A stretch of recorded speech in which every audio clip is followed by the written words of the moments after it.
was around 3 a.m. Someone was standing outside our cabin. He wasn't knocking on the door. He was just saying very softly, "Tyler, open the door." The problem was, Tyler was sleeping right next to me, and no one in the camp knew that we had locked the cabin door from inside that night. You are listening to True Horror Vault. Some places that seem completely safe in the daylight become utterly unfamiliar once night falls, especially when that place is a remote summer camp in America, surrounded by dense forest, an eerie, pitch-black lake on one side, and not a single town for miles around. You might think the most dangerous thing out there would be wild animals, but often the true terror doesn't come from the forest. It comes from a human being. Today's story is one such incident.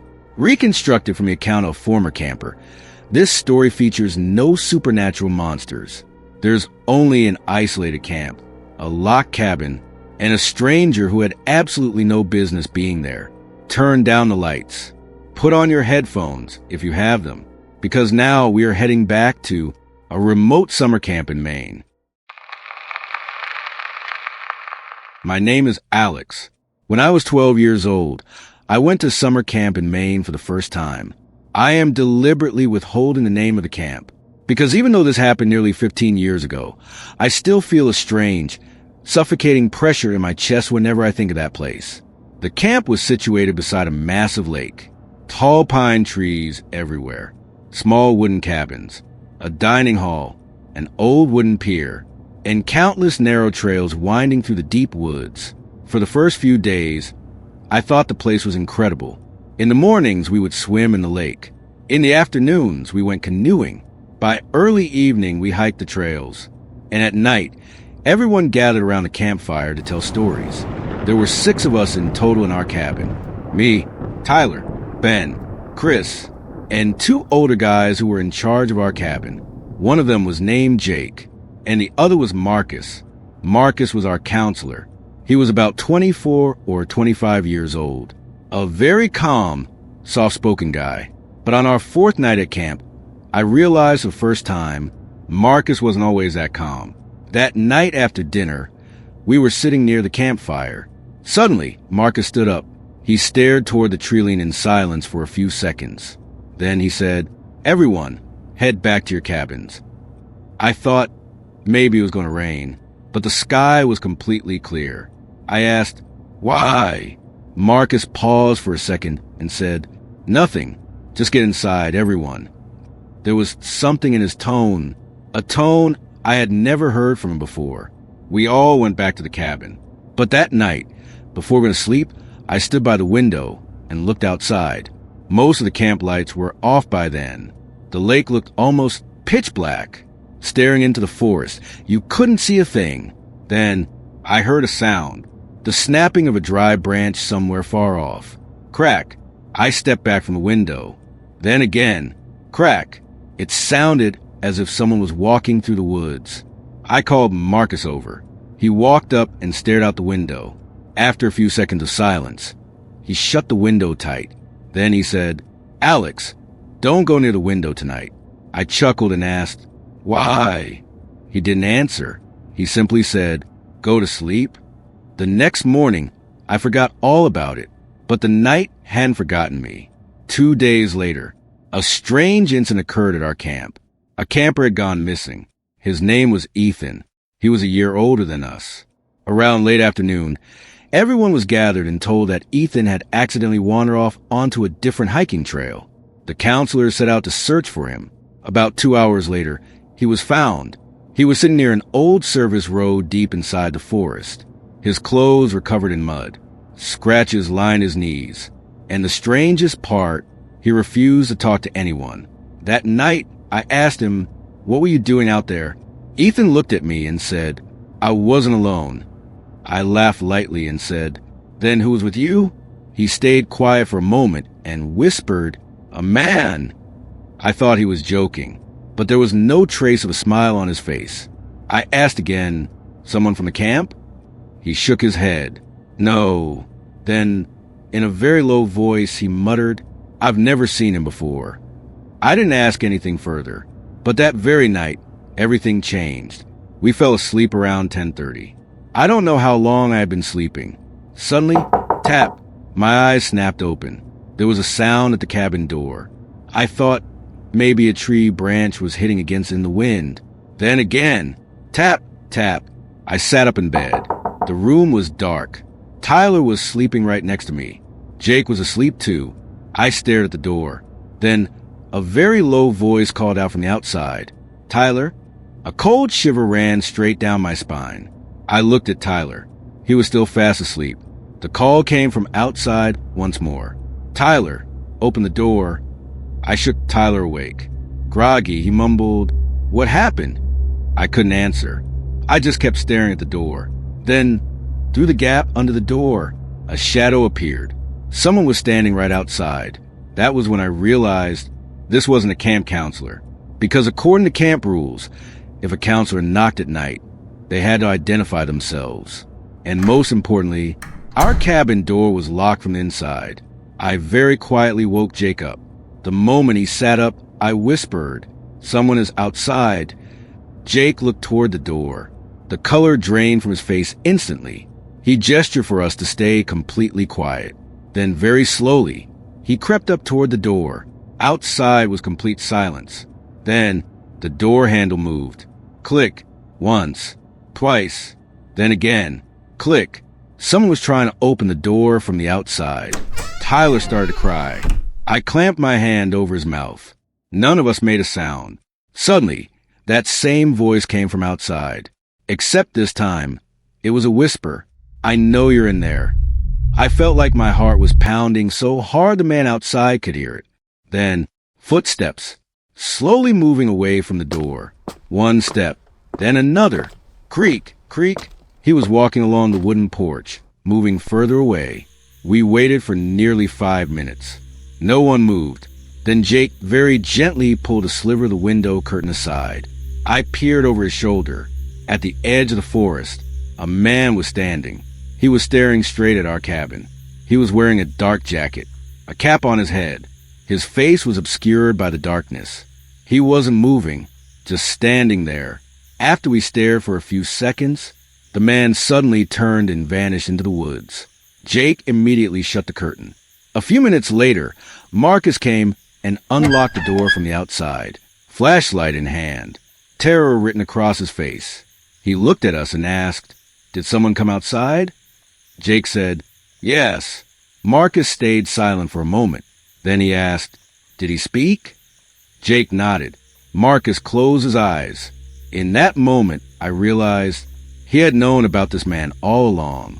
The next morning, the police arrived at the camp. We were told that an unauthorized individual had entered the camp premises during the night. Later, we learned that there was an old service road leading into the forest behind the camp. That was how the man had slipped in. The police couldn't find him. However, they found some of his belongings deep in the forest. An old backpack, a few food wrappers, a blanket, and a hand-drawn map of the camp cabins. Our cabin was marked on that map. That very day, our parents were called and told they could pick us up from camp if they wished. My father came to pick me up the next morning. Before getting into the car, I looked back at our cabin one last time. The door was still shut. The windows were closed. Everything looked normal. But as the car pulled out of camp, I looked out the rear window toward the woods. And right then, I saw a man standing between the trees. He wasn't moving, just staring directly at our car. I didn't say anything to my dad. Even after all these years, I still don't know who that man was, why he came outside our cabin. And the most terrifying thing, how did he know Tyler's name? Because the man standing outside the door that night called Tyler specifically by his name. And Tyler's name wasn't written anywhere outside the cabin. Even today, I sometimes wonder, what if Jake had opened the door that night?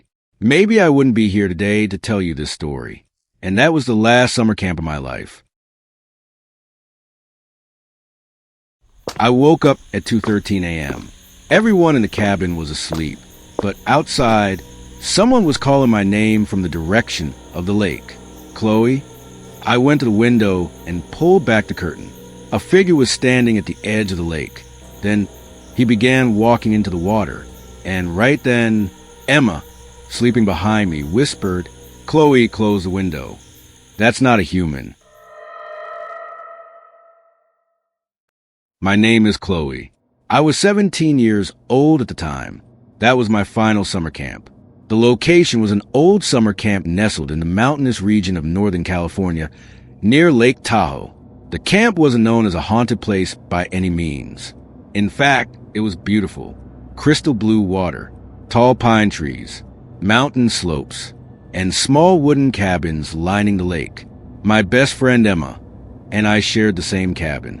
There were 4 other girls with us. During the day, we went canoeing, hiking, and swimming. At night, we had campfires. Everything was completely normal. However, on our 3rd day at camp, a minor incident occurred.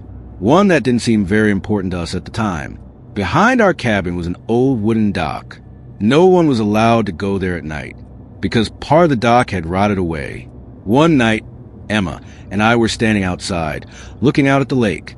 That's when we spotted a light on the water. Far out, in the middle of the lake, a small white light. Emma said, "Maybe someone is on a boat." I said, "This late at night?" She shrugged and said, "Maybe it's camp staff." We forgot all about it. The next morning, one of the camp counselors asked, "Did anyone go near the dock last night?" Emma and I looked at each other. I said, "No." The counselor stayed silent for a few seconds and said, "Good." Then she walked away. I still didn't understand what she was actually worried about.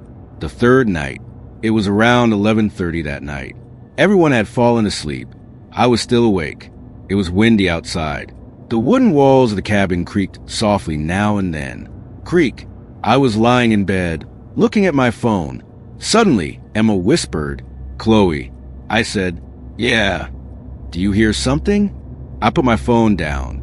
I listened for a moment. At first, I couldn't make out anything. Then, "Help." I sat up. Emma sat up too. We both looked toward the window. The sound came again. "Help." Clearer this time, coming from the direction of the lake. Emma said, "Did someone fall into water?" I was about to get out of bed. But right at that moment, footsteps sounded outside our cabin door. Creak, creak. Someone was walking across the wooden porch. We both froze. Then, a man's voice came from outside the door. "Is everyone asleep?" The voice was calm, very natural, but there was a problem. I didn't recognize that voice. I knew the voices of all our cabin counselors. This voice belonged to none of them. Emma gripped my hand tightly. The man outside spoke again. "Open the door." No one answered. A few seconds later, the door handle turned. Click. We had locked the door from the inside. The handle turned again. Click, click. Then the man walked away. We didn't make a sound for nearly a minute. Then Emma whispered very softly, "Someone was outside." I nodded. We didn't call out to anyone because we were terrified. A short while later, we peered outside through a crack in the window curtains. No one was there, just the lake and the darkness. The next morning, in the morning, we told the counselor what had happened. At first, she thought we might have just misheard. Then I said, "The man asked us to open the door." The counselor's expression changed instantly. She asked us, "What time?" I said, "Around 11:40. She stayed silent for a long moment. Then she said, "All right, no one leaves the cabin tonight." I asked, "Why?" She said, "Just follow the rules." But there was fear in her eyes. That night, the weather turned bad. Rain started falling. All the camp lights had been turned off early. Emma and I sat on the same bed, trying to sleep. 2:13 a.m. I woke up suddenly. Why I woke up, I don't know. The cabin was pitch black. Everyone was sleeping. I looked toward the window, and right then, I heard it. "Chloe?" My entire body went numb. The call came again. "Chloe." This time, the voice was coming from the lake. I walked over to the window. I pulled the curtain back, just a fraction, and I saw him. A man was standing at the edge of the lake. His back was turned toward me. He wore a dark jacket. His head was bowed. The rain was soaking his body. yet he wasn't moving. I thought maybe it was a camp staff member. Then the man began walking into the lake. Water up to his knees, then up to his waist, then up to his chest. I was about to back away from the window. Just then, Emma whispered from behind me, "Chloe." I turned around. Her eyes were fixed on the window. She was trembling. "Close the window." I asked, "Why?" She whispered very slowly, "He's not walking into the water." I looked back at the window. The man was still standing in the water, but his body wasn't facing the lake. He was standing, facing directly toward our cabin. The distance was far, yet I could tell he was staring right at us. Then he raised a hand once, toward us. I closed the curtain immediately. We both rushed back to bed. A few minutes later, there was a knock on the cabin door. Tap. Neither of us spoke a word. Again, tap, tap. Then came that exact same voice. "Chloe." Tears streamed down my face, because this time, the voice was coming from right on the other side of the door. "Open the door." I couldn't even catch my breath. Then, a shadow appeared to the gap beneath the door. Someone was standing outside, but after a few seconds, the shadow moved away. Footsteps sounded. Then nothing. The truth. When morning came, camp management called the police. The police conducted a search around the lake. A short while later, they found an old backpack under the dock. Inside were clothes, food, a blanket, and a small notebook. The police later discovered that the man had been hiding in the woods around the camp for several weeks. He had been stealing food from the camp. At night, he would wander near the cabins. Whenever anyone spotted him, he would melt back into the forest. The most terrifying part was camp staff had found signs of his presence the night before, yet they hadn't told us anything. The police couldn't find the man that day. Our camp was shut down immediately. All parents were called to retrieve their children. My father came to pick me up. Before getting into the car, I looked out at the lake one last time. The water was completely still that day. I knew the man I saw in the lake at 2:13 a.m. might not have actually gone deep into the water. Maybe he was just using the dark to terrify us. Maybe he knew we were watching him. But there is one question I still haven't found an answer to. How did he know my name? My name wasn't written anywhere outside the cabin. And that night, none of the counselors in our cabin had called me by my name either. A few years later, I learned that there was another summer camp in that same region. One night, a worker there claimed he had seen a stranger standing by the edge of the woods. The man just stood there from a distance, then suddenly vanished into the dark of the forest. No one was ever able to identify him. I don't know if it was the same man, but even today, whenever I spend a night near a quiet lake, I never pull the window curtains wide open, because I know to realize if something is lurking out there in the dark, you don't always need to look outside. Sometimes, if you just wait, you'll feel it, whether someone is calling out your name. That brings us to the end of tonight's 2 summer camp stories. Perhaps these are merely memories of terrifying nights. Perhaps there is a perfectly logical explanation behind every single detail. But remember one thing, in the darkness of the night, the most terrifying thing isn't always something supernatural. Sometimes, the most terrifying monster is a person whom you cannot recognize. I was with you on True Horror Vault. We will meet again in another night story. Until then, keep your doors and windows securely locked.